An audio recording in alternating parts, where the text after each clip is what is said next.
বাজারের কেনা শুকনা প্যাকেটের চালের গুঁড়া দিয়ে আজকে আপনাদেরকে ভীষণ মজাদার নরম তুলতুলে খিরসা পাটিসাপটা তৈরি করে দেখাবো, যেটা খেতে ভীষণ মজার হয়।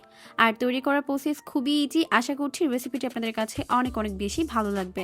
তাহলে চলুন দর্শক, দেখে নেওয়া যাক আজকের রেসিপির পুরো প্রস্তুত প্রণালী শুরু থেকে শেষ পর্যন্ত।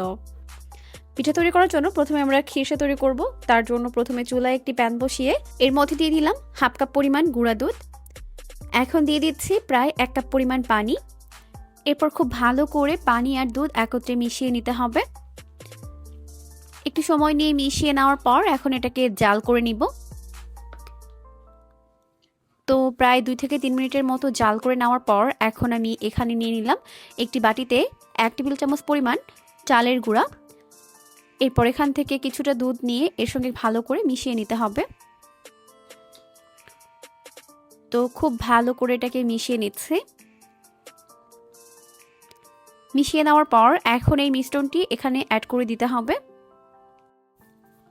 আর এই মিশ্রণটি দেওয়ার পরে কিন্তু নাড়াচাড়া একদমই বন্ধ করা যাবে না, তাহলে নিচ থেকে লেগে যাবে। এখন এটাকে অনবরত নাড়তে হবে। খুব ভালো করে নেড়েচেড়ে এখন এটাকে মিশিয়ে নিতে হবে।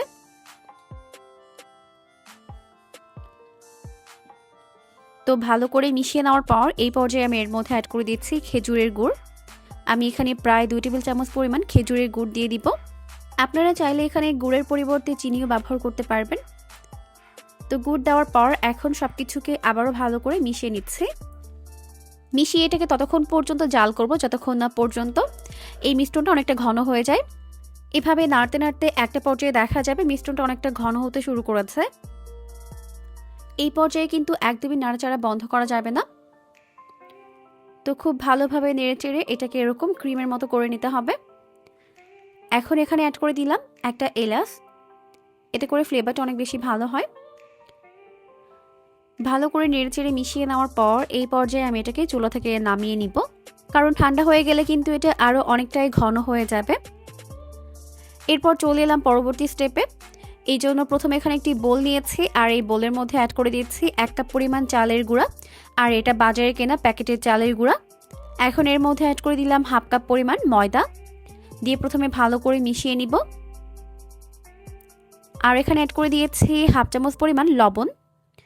এরপর এখানে কুসুম গরম পানি দিয়ে এটাকে মেখে নিতে হবে। তো এখানে অল্প অল্প করে পানি দিব আর ভালো করে মিশিয়ে নিব।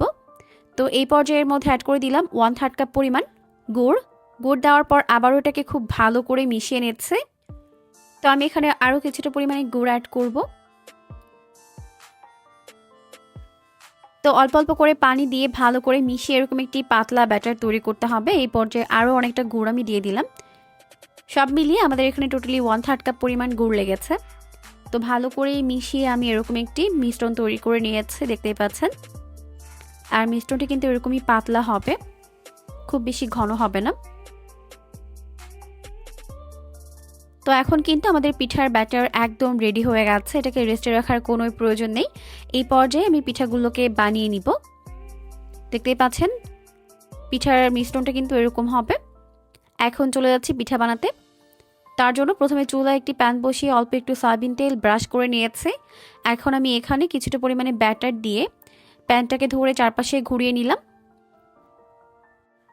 তো যখন একটা সাইড এরকম ড্রাই হয়ে যাবে তখন একটা সাইড থেকে আমি এভাবে খিরসা দিয়ে দিলাম, দেখতেই পাচ্ছেন।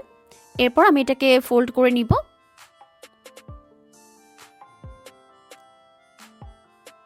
তো এভাবে চারপাশে এটাকে ফোল্ড করে নিতে হবে।